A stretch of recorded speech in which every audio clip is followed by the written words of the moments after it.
Welcome to the news on NTA International. I am Nolene Ebel Ame and my sign language interpreter is Taiwo Ozoma. Here is our headlines. Senate reconsiders Electoral Act Amendment Bill. First Lady flags off advocacy campaign for National Food Bank. President Bola Tinubu others mourn late human rights icon Reverend Jesse Jackson.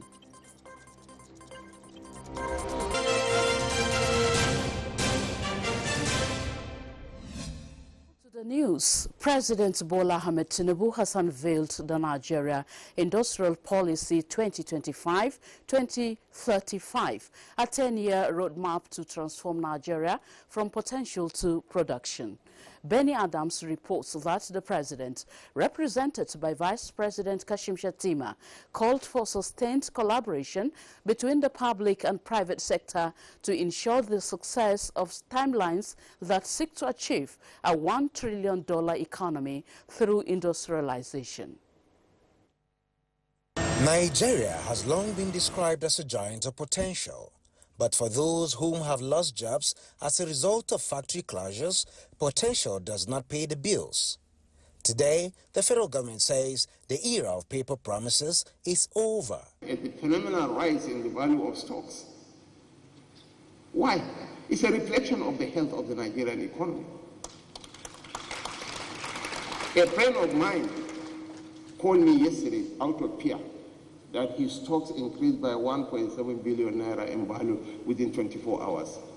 Away from the stocks, Vice President Kashim Shettima says this policy document brings alive energy, trade, infrastructure, finance, skills and innovation, which requires partnerships. This means committing not only to policy stability and coherence, but also to transparent engagement with industry. It means committing to measurable targets and accountability, and to a relentless focus on results. And results truly count. In the year 2025, the Dangote Industries, the cement sector alone, paid us 900 billion naira in taxes. Minister of State Industry John Owen Eno says the goal is a $1 trillion economy and the method is moving from consumption to production, from raw materials export to value addition. To support this, the Bank of Industry and the Bank of Agriculture will have to expand financing to processors and to manufacturers. Government has acted, the legislature has acted, the enabling environment is being created. Now, industry must act.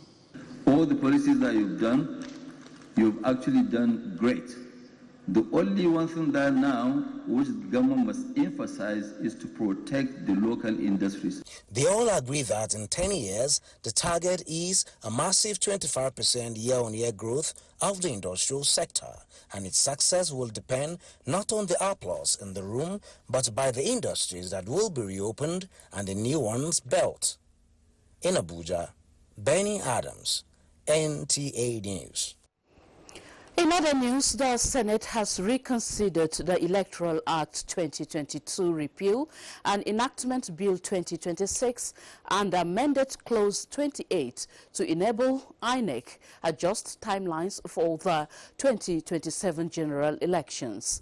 National Assembly correspondent Ignatius Nko reports that by this amendment, notice of election has been reduced from 360 to 300 days. It was an unscheduled return to the chamber. Senators were on a mission to amend Clause 28 of the Electoral Act Amendment Bill to ensure conducive environment for a large turnout of voters in the 2027 general elections. The decision follows last Friday's announcement by the chairman of the Independent National Electoral Commission, fixing February 20th, 2027 as a date for presidential and National Assembly elections. Leader of the Senate, Opayemi Bamidele, led this intervention. The leadership of the National Assembly agreed with INEC that where it is possible for INEC to review its timetable to be able to hold these general elections without creating any conflict. Senate retained its earlier resolution on Section 60 that in the event of internet failure, Form EC8A will serve as the primary means of result collation. It was not without some dissenting voices, reflecting the diversity of opinions that shape legislative resolutions. Those who do not want any proviso are 15 in number, and those who want the proviso are 55 in number. And so the proviso says, Deputy President of the Senate, Barau Jibrin, drew the attention of the Senate to the devastation caused by fire incident in Singa Market in Kano, while Senator Sani Musa informed the Senate of the killings and kidnapping of some persons in Borgu local government area of Niger State. NEMA to urgently assess the extent of damage and provide immediate relief materials and financial assistance to affected traders. Strengthening and formal integration of community policing structure under proper regulatory oversight has become a necessity. What we are doing, it seems like we are appropriating and reprobating at the same time. While we are saying we are declaring a state of emergency on the security subsector, on the other hand, we are not funding them to discharge their constitutional responsibility. Meanwhile, President Bola Tinubu has written to Senate seeking the confirmation of Ismail Abba Yusuf as Chairman and Chief Executive Officer of the National Hajj Commission of Nigeria, and Abubakar Sadiq Marafa as Commissioner representing Adamawa State in INEC. From the National Assembly, Ignatius Nkwo, NTA News. Meanwhile, the joint budget defense meeting of Senate and House Committee on Information and National Orientation has been postponed and rescheduled. The new date is Tuesday, 24th February 2026. Time 2 p.m. prompt. Venue, Meeting RM 221, second floor, New Senate Building, NAS, Abuja. A statement by the clerk of the committee regrets any inconvenience this postponement might have caused. In other news, Nigeria's First Lady Oluremi Tinubu has called on Islamic faithful to pray for greater peace and prosperity in the country as they commence the blessed month of Ramadan. In a message where she felicitates the Muslim Ummah on another holy month of Ramadan, the First Lady wishes them and the nation as a whole peace, joy and spiritual fulfillment, praying that Almighty Allah accept their supplications, forgive all sins and answer all their prayers. She sent a similar message of felicitation to Christian faithful across the country to mark the beginning of the Lenten season, a time of spiritual growth, self-reflection and drawing closer to God, while urging them to follow Christ's example of love and pray for the peace and prosperity of Nigeria. The First Lady prays that they receive the grace to show compassion and kindness that will not only deepen their faith, but also reflect on their relationships with others. Meanwhile, a fresh collaboration between the Office of Nigeria's First Lady and the Federal Ministry of Health is set to address child malnutrition in the country with a scheduled launch of the National Community Food Bank Program. First Lady announced the launch of the program at the opening ceremony of the National Traditional and Religious Leaders Summit on Health 2026. State House correspondent Adeni Taiwo reports that an advocacy and awareness campaign for the National Food Program was flagged off by the First Lady at the summit. Building a resilient health system, one of the key priorities of the Bola Tinubu administration, requires a whole-of-the-society approach, which in turn demands deliberate involvement of key stakeholders, particularly traditional and religious leaders. The 2026 National Traditional and Religious Leaders Summit brought leaders of faith and tradition together under the same roof. The intent to harness their trust and voices for the health of Nigerians. With the summit acknowledging the symbiotic relationship between lack of good food and acute malnutrition in children, The first major assignment for leaders here is to drive advocacy and awareness for a national food bank program announced by the First Lady, Oluremi Tinubu, and set for launch in April this year. This program is designed to strengthen community nutrition support, improve access to safe and nutritious food for vulnerable children, and contribute meaningfully to the national response to ending child malnutrition. The program will operate through the nationwide network of primary health centers to identify and register eligible families with children under 6 years old. Caregivers will receive counseling, be given food vouchers that they can redeem for nutritious, locally grown food at food banks that will be established close to the health centers. For a successful campaign, the intervention targets expanded collaboration with key public and private financial institutions. This initiative will be funded through a trust fund by willing private sector partners and well-meaning Nigerians to ensure accountability. The trust fund will be overseen by credible Nigerians, chaired by the Coordinating Minister of Health and Social Welfare, Professor Mohammed Ali Pate, not me.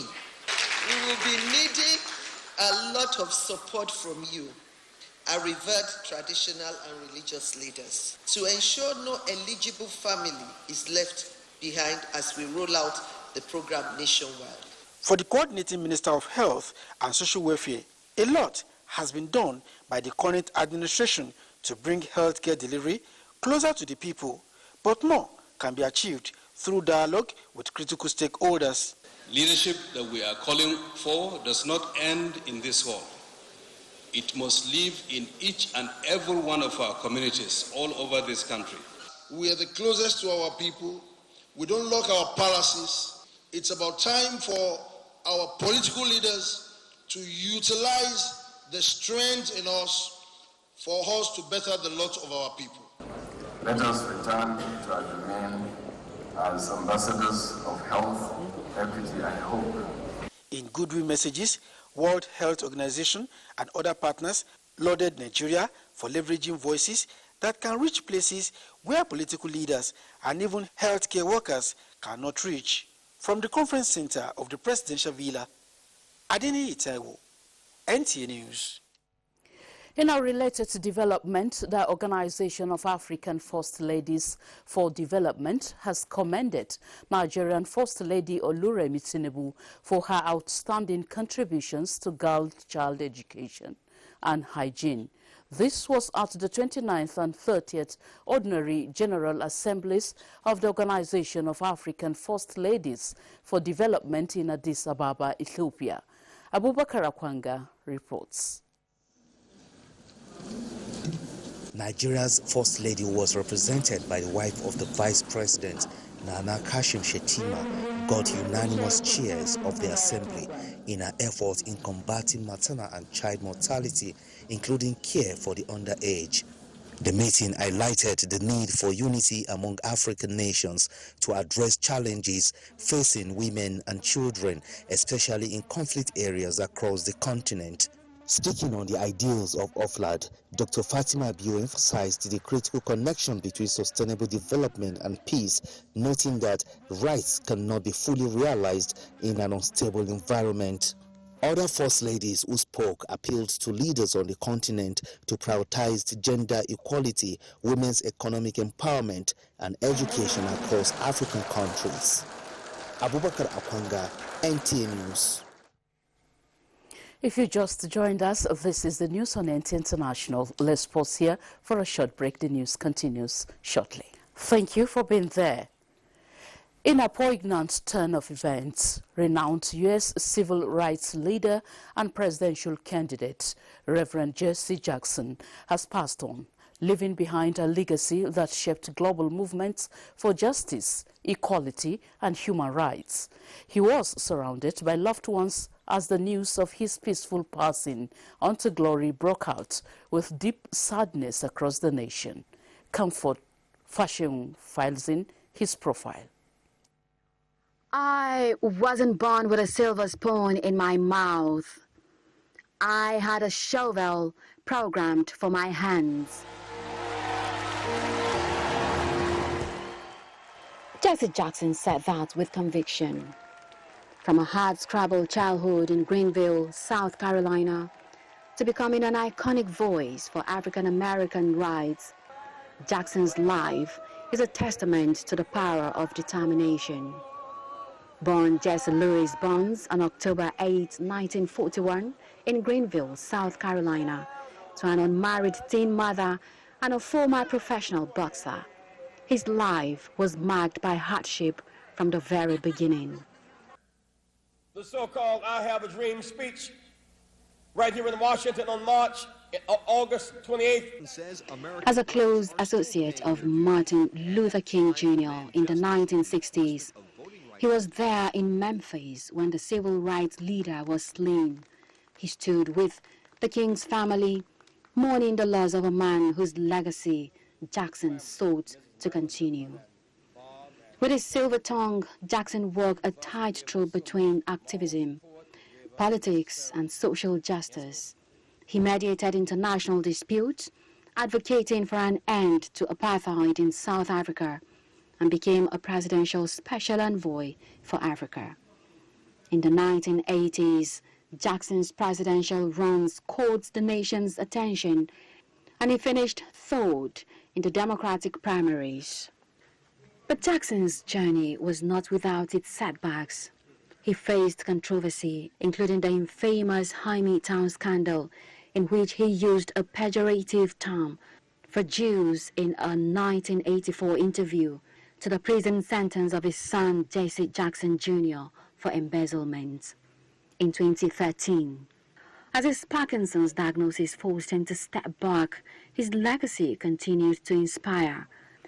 As his family so eloquently put it, his shovel, programmed for his hands, once a symbol of hardship, had become a tool for building bridges, fighting for justice, and leaving a lasting legacy that will continue to inspire generations to come. And stirring orator, he has preached the gospel of hope, unity, and responsibility. Jesse Jackson was aged 84 at the time of his death. Comfort, fashion, NTA News.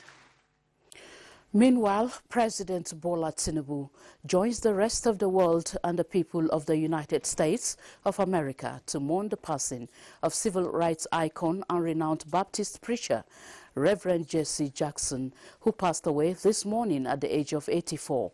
Reverend Jackson was a servant leader who captured the global imagination as a young activist, alongside civil rights leader Martin King Jr. Reverend Jackson was a great friend of Nigeria and Africa. He was a moral voice and a formidable resistance to apartheid in South Africa. He played a leading role in the campaign for the release from prison of Nelson Mandela and other African National Congress leaders. He won critical support for sanctions against the then apartheid government. During the dark era of military dictatorship in Nigeria, Reverend Jackson stood in defense of human rights and the restoration of democratic rule. He was the special envoy appointed by President Bill Clinton to Nigeria and Africa in 1997 and 1999. In Nigeria and across Africa, Reverend Jackson promoted civil liberties and advanced the cause of democracy and good governance. He also helped link African leaders with the Congressional Black Caucus to promote Africa's interests in Washington. Stakeholders in the justice sector have called on the ECOWAS Court of Justice to come up with concrete strategies to force member states enforce its judgments. This was the thrust of presentations at the ECOWAS Court of Justice bilateral meeting in Abuja. Judiciary correspondent Austin Aibe reports. ECOWAS Court of Justice has raised concerns over the non-enforcement of its judgments, as only 20% of its decisions have been enforced by by member states over the years. Worried by this development and the need to continue to contribute to regional integration, the leadership of the court is holding bilateral meetings with member states to find out why this problem persists. Duty of implementation of judgments of this court find clear foundation in the various legal texts of the community, being the revised Treaty of ECOWAS of 1993, the 1991 Protocol on the Community Court of Justice as amended in 2005. With this meeting holding in Nigeria, the Attorney General of the Federation and Minister of Justice, Lateef Fagbemisi, Advocate of Nigeria, makes a presentation to this effect. The journey has not been without obstacles, and importantly, these challenges are not unique to ECOWAS court. They mirror the struggles of regional and international courts worldwide, including the enforcement deficit. Courts lack direct enforcement powers and rely on member states' goodwill. Whether we're having this meeting means that the level of compliance with the enforcement of the judgments has not been as encouraging as it should be. And we're happy to be part of the conversation to find out the reasons why this is so. Commenting on suggestions made by the Nigerian Attorney General of the Federation and Minister of Justice, the Registrar of the ECOWAS Court of Justice says there is a need for concerted efforts by member states to stem the tide. The court has been established by member states. If member states deem necessary to establish an appeal chamber for the court, I think a discussion should start. The two-day bilateral meeting is expected to come up with measures to address the lingering problem. In Abuja, Austin Anyebe, NTA News. On agriculture, the federal government has emphasized the need for stakeholder collaboration to empower Nigerian youth in agricultural sector, highlighting their potential to drive climate resilient and finance-enabled agri-food systems. This was at the first edition of the National Agribusiness Strategy Youth Dialogue with the theme Building Climate Resilient and Finance-Enabled Pathways for Youth in Agri-Food Systems in Nigeria. Musa Babaliu reports. Agriculture has evolved from traditional subsistence farming, relying on basic tools like hoes, to a dynamic business-oriented industry, with young people serving as the primary drivers of this transformation. This shift encompasses the entire value chain, including crop and livestock production, processing, and marketing of agricultural produce and products. To boost participation among young Nigerian farmers and attract broader interest, the Ministry of Agriculture and Food Security organized this dialogue in collaboration with key development partners. When the youth and women receive the right support, they can deliver transformative results for the food system, for themselves, and for the community. Minister of Agriculture and Food Security, Abubakar Kyari, described the event as a clarion call to leverage the energy and resilience of Nigeria's youth, who make up over 70% of the population, to revolutionize the sector, creating jobs, ensuring food security, and generating wealth. When we empower our youth with access to finance and opportunity, we are not simply supporting individual enterprises. We are shaping markets, strengthening resilience, and defining the future of our agri-food systems. And we are backing that commitment with action.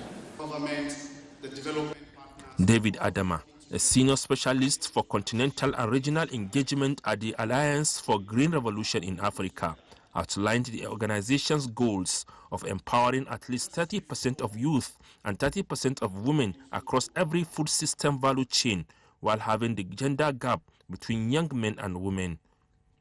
Nigeria is pioneering the initiative as the first country to localize the Africa Agribusiness Youth Strategy through such a dedicated dialogue. Musa Baba Aliyu, NTA News. In the meantime, the Rural Women Health Insurance Scheme will scale up its intervention from 450 to 1,000 coverage this year. Facilitator of the scheme, Dr. Caleb Danladi, said this is at a said this at a collaborative meeting with officials of the Kaduna State Water Supply Agency in a bid to work out partnership that will see more strategic rural hospital get sustainable water supply to enhance sanitation and hygiene, critical to the health and well-being of rural women across Kaduna State. He commended the leadership of the agency for their innovative approach to improving water supply in the state, saying his rural empowerment program will work with it to expand access for more communities. The acceptance in Kaduna State is enormous because the DG was there, the chairman was there. He provided the platform for us, the enabling environment, and then whatever resources we have. So I want to thank the Kaduna State government for whatever they are doing and the support. They have always supported the NGOs. The foundation also visited other critical agencies in the education, social development and youth development, where issues of access to technical skills development for young people, especially rural girls, were discussed and collaboration mechanisms worked out for immediate implementation. And that concludes the news on NTA International. Thank you so much for watching. I am Nolene Ebel-Ame, and my sign language interpreter has been Taiwo Ozoma. Bye for now.